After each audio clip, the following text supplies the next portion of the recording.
Goldie Hawn and Kurt Russell have been sharing the silver screen and a life together for many a year now. Goldie Hawn and Kurt Russell have been sharing the silver screen and a life for decades. Together, they've built something few in Hollywood ever achieve, a bond that has stood the test of time. Goldie and I said, "Oh, I'm not changing my name," she once joked, a simple but powerful statement about independence and identity. Goldie Hawn has always been more than just a Hollywood star.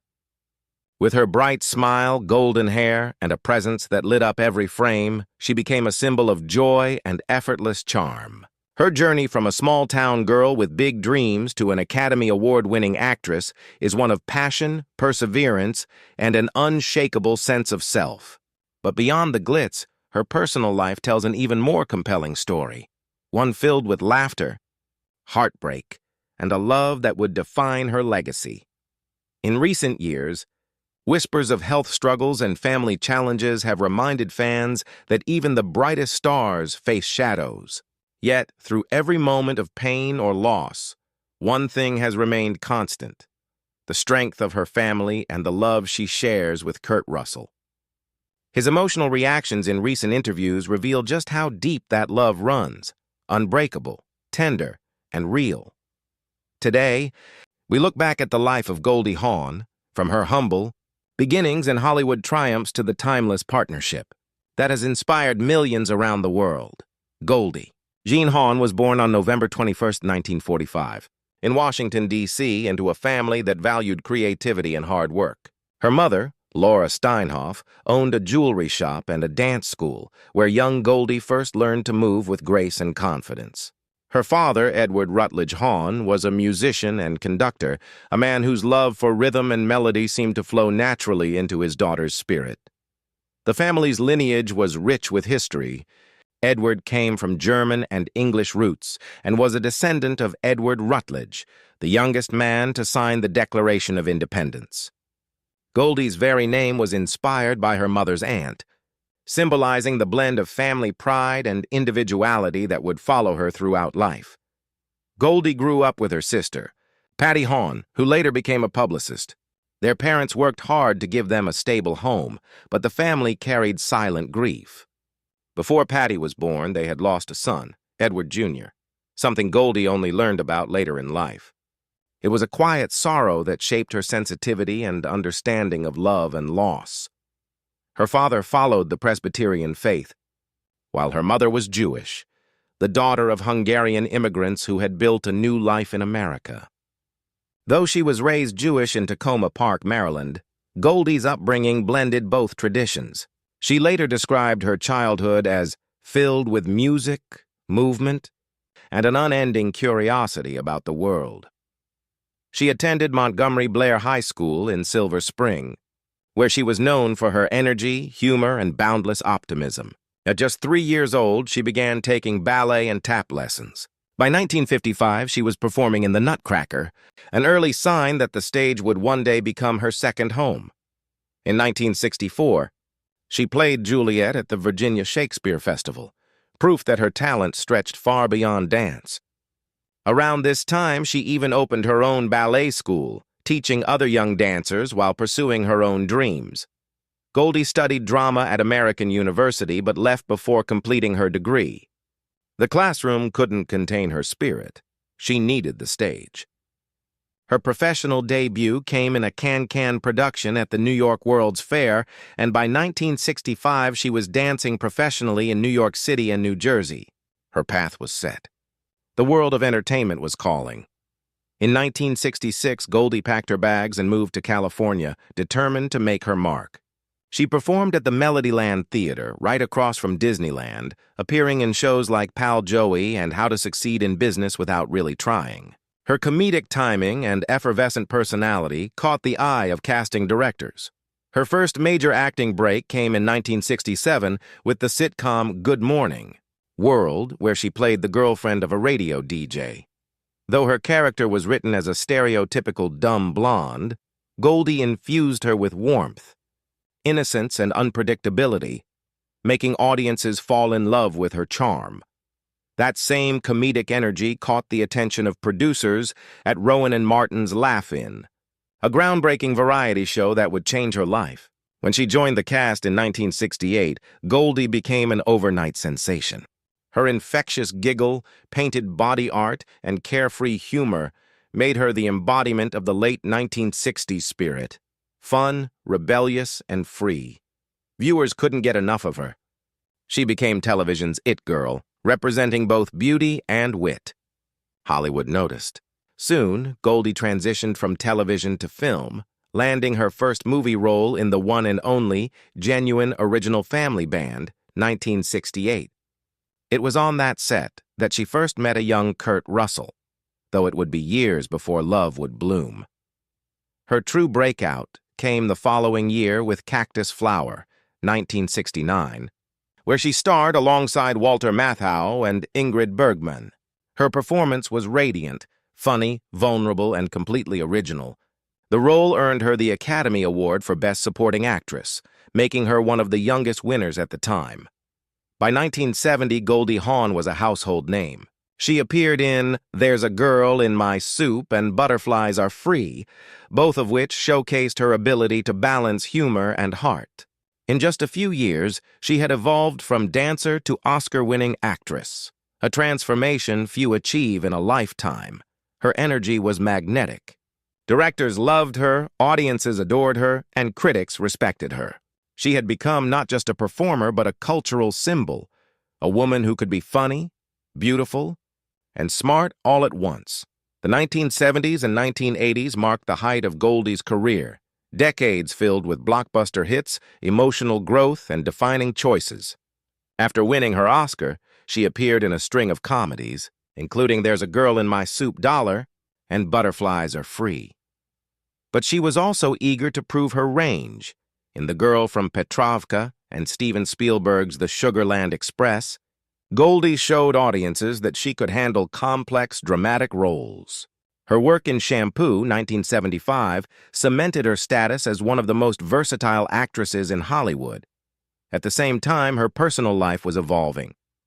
She balanced motherhood, relationships, and fame, often stepping away from the spotlight to focus on her children. But she always came back stronger. In 1978, she starred in the Goldie Hawn Special, a television variety show that showcased her singing, dancing, and comedy chops. It earned her an Emmy nomination and reminded fans that she was, above all, a born entertainer. Then came Foul Play, 1978, co-starring Chevy Chase, a box office hit that reignited her film career. That same year, she released a country album with help from legends like Dolly Parton and Buck Owens, proving her artistic curiosity had no limits. The 1980s began with Private Benjamin, a film that would become one of her defining achievements. Not only did she star in it, but she also co-produced it, a rarity for women in Hollywood at the time. The story of a pampered woman joining the army and discovering her inner strength resonated with audiences everywhere. The film earned Goldie her second Academy Award nomination, this time for Best Actress. Nancy Meyers, who co-wrote the script, once recalled Goldie's reaction after reading it. She laughed, and then she cried. Her eyes filled with tears. That's how you know she was perfect for it. Throughout the decade, Goldie continued delivering hit after hit. Seems Like Old Times, Best Friends, Protocol, Swing Shift, and Wildcats. Her comedic instincts were unmatched, and her screen presence was magnetic. In 1985, she graced the cover of Playboy, symbolizing both confidence and timeless beauty. 2 years later, she starred in Overboard, 1987, opposite Kurt Russell, the film that transformed their friendship into one of Hollywood's greatest love stories. Their on-screen chemistry was electric, but off-screen, it was magic. You can't plan something like this, Kurt once said. You just know when it's right. From that moment on, Goldie and Kurt became inseparable, partners in life, love, and laughter. By the end of the 1980s, Goldie Hawn wasn't just a movie star. She was an icon, beloved for her talent, respected for her independence, and admired for her authenticity. As the 1990s began, Goldie showed no signs of slowing down. She kicked off the decade with Bird on a Wire, 1990, a romantic action comedy alongside Mel Gibson.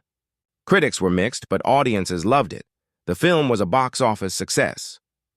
She followed with Deceived, 1991, Crisscross, 1992, and the darkly comedic Death Becomes Her, 1992, with Meryl Streep and Bruce Willis, a cult classic that showcased Goldie's willingness to take creative risks.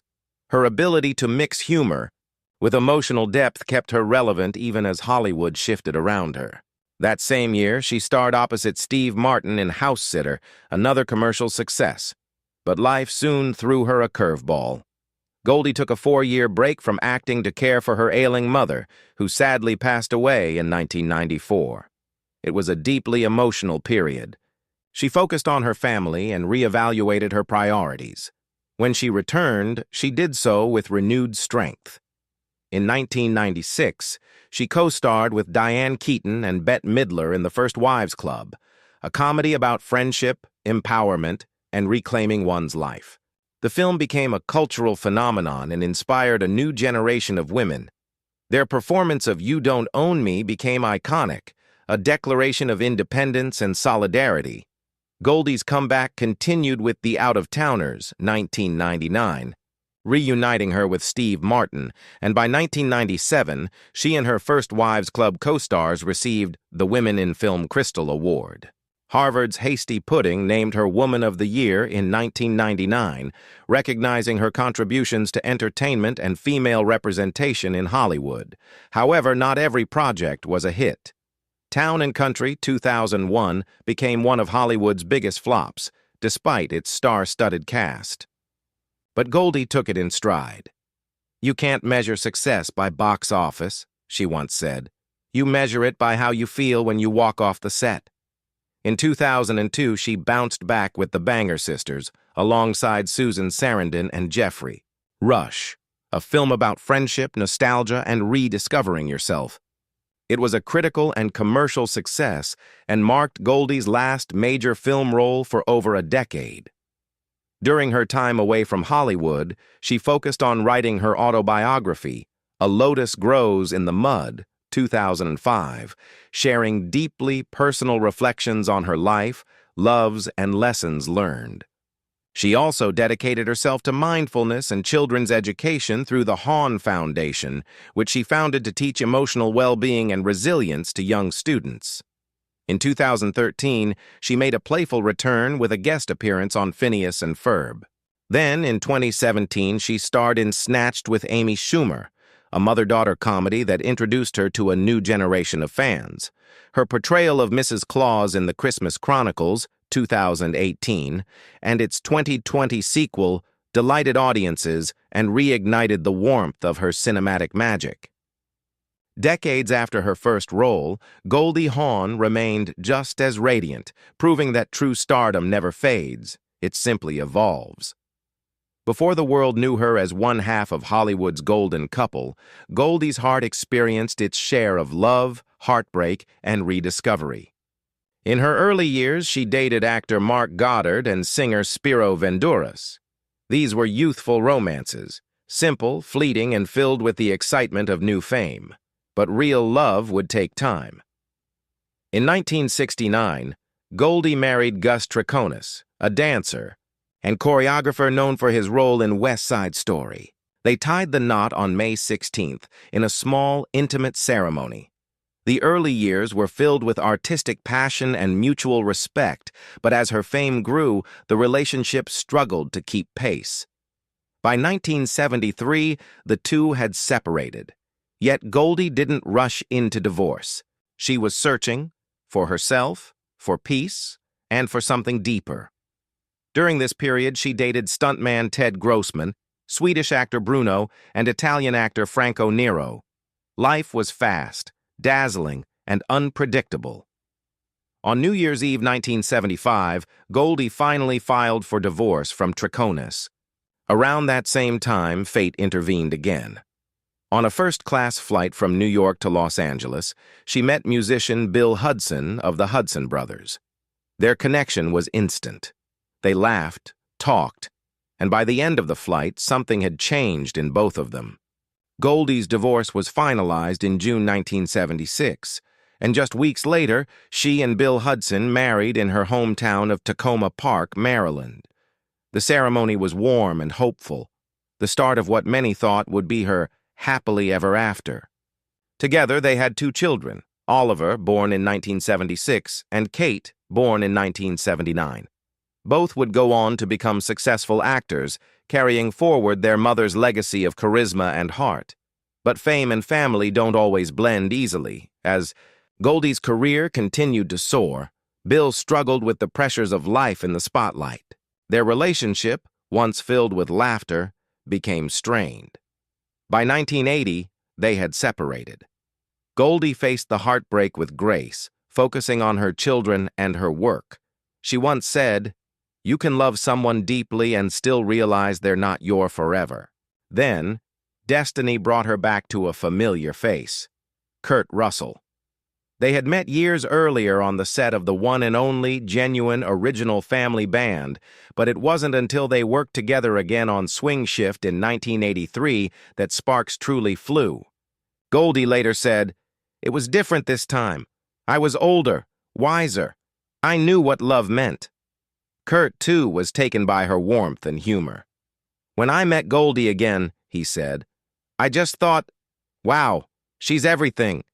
They began dating, and by the time Overboard hit theaters in 1987, their chemistry was undeniable. The film mirrored their real lives, 2 opposites finding love in the most unexpected way. Unlike many Hollywood romances, theirs wasn't built on glamour but on friendship, respect, and laughter. They chose not to marry, believing their bond was strong enough without a certificate.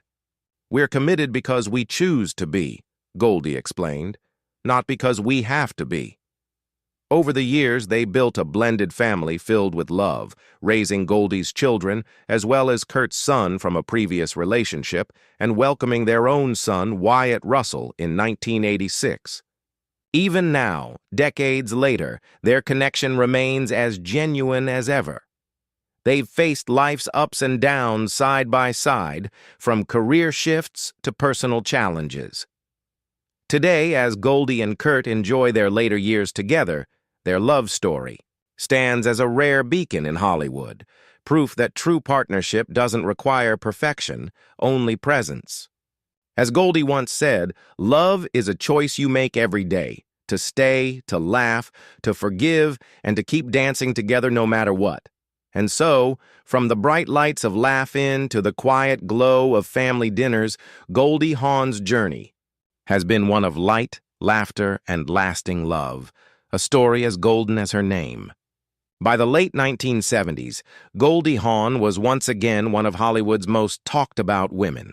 Her films were earning millions, her radiant smile was everywhere, and her confidence had never been stronger. But behind the bright lights and laughter, her love life had taken a few painful turns.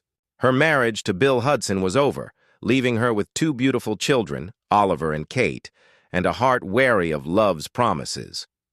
Goldie wasn't looking for romance. She was focused on her career and her kids. Yet fate had something different planned. It was 1983 when Goldie met Kurt Russell again. They'd crossed paths years earlier on the set of the one and only, genuine, original family band, but at the time, Goldie was 21 and Kurt was just 16, too young for anything beyond friendship. But this time, both were older, wiser, and carrying their share of life's lessons. They met again while auditioning for Swing Shift, a romantic drama set during World War II. When Kurt walked into the room, he greeted her with a flirtatious line, something about having a great figure, and Goldie burst out laughing.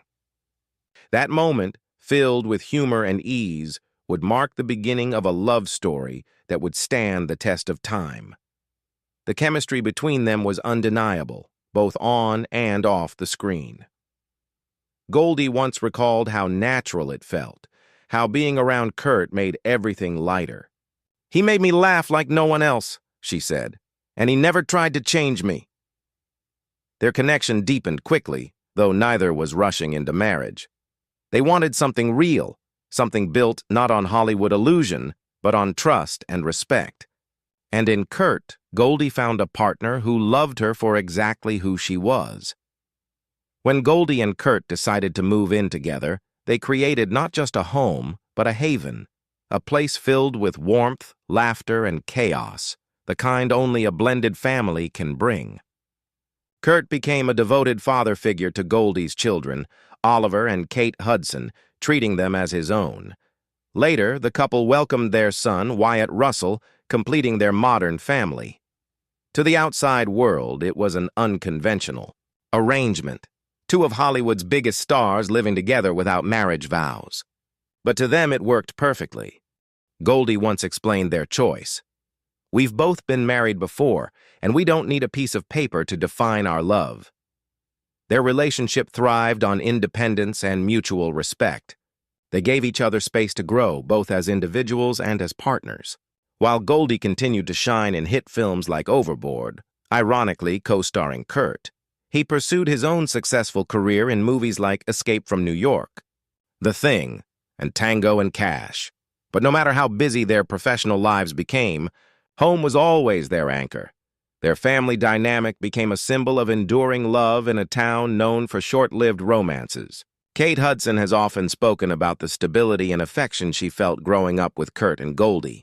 "He's not my biological dad," she once said, "but he's the man who raised me, who loved me, who showed up." That's what matters. The couple's ability to balance Hollywood fame with a grounded family life turned them into one of the industry's most admired pairs.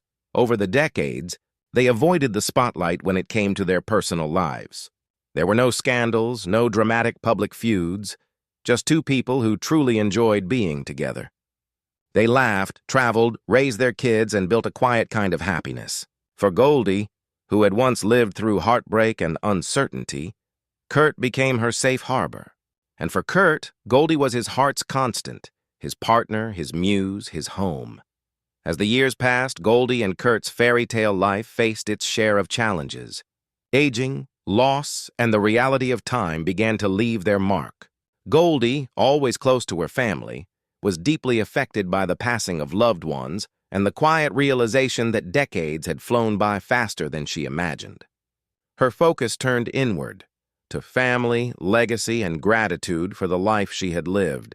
But even in their later years, the couple faced heartbreak. Reports surfaced that Goldie had been going through a difficult period emotionally, something her fans noticed in her rare public appearances. And Kurt, usually private and composed, was visibly shaken when asked about her health and well-being. Insiders revealed that the family had been standing by Goldie through a time of reflection and recovery, with Kurt's unwavering support never faltering. When asked about her biggest strength through life's ups and downs, Goldie said, "Happiness is a choice. You have to cultivate it every day." That philosophy, which she later turned into her mindfulness foundation, became a guiding light not only for her, but for countless people who admired her positivity. Even in the face of grief, she remained radiant, her laughter softer.